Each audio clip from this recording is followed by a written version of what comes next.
Pour le groupe La France Insoumise, Monsieur René Pilato, vous avez la parole, monsieur le député. Merci, Monsieur le Président. Le XXIe siècle se caractérise par la mise en relation des êtres humains via les réseaux. Jamais dans notre histoire commune, nous n'avons été autant dépendants de ces réseaux pour communiquer. Un désengagement de l'État signerait un suicide collectif. Et pourtant, le rapport sur les crédits des communications électroniques et de l'économie numérique pour 2026 révèle une lente agonie.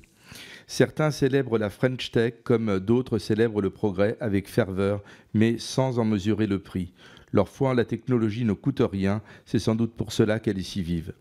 Sur le plan de l'inclusion numérique, les crédits reculent de 71%, alors même que des millions de nos concitoyens restent en marge du numérique. Personnes âgées, publics précaires et habitants des zones rurales, comme chez moi en Charente. Le rapport justifie cette baisse par la fin du financement des conseillers numériques France Service, dont la pérennisation reposerait désormais sur les collectivités territoriales et les opérateurs publics. Or, dans le projet de loi de finances 2026, ces mêmes collectivités voient leur budget amputé de 5 milliards. Dit autrement, des missions en plus avec des ressources en moins.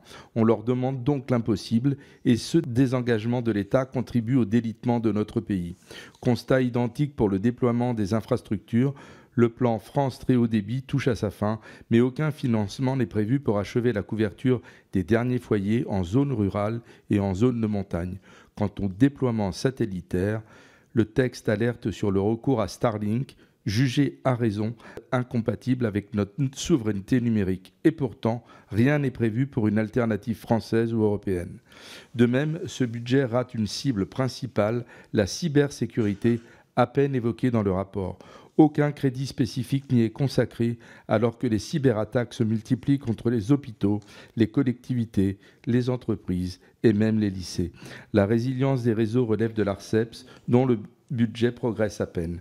En matière de cybersécurité, ce budget ne prévoit rien de structurant, rien de national, aucune vision cohérente. Quant à l'intelligence artificielle, elle n'apparaît qu'en marge de l'initiative France Num, censée aider les TPE et PME à adopter le numérique.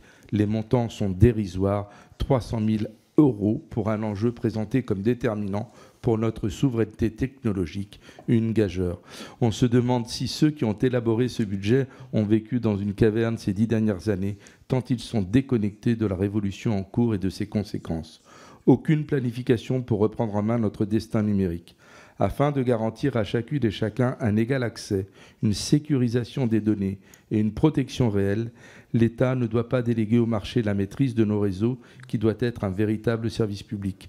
Il doit donc se donner les moyens pour que son discours soit cohérent et concret.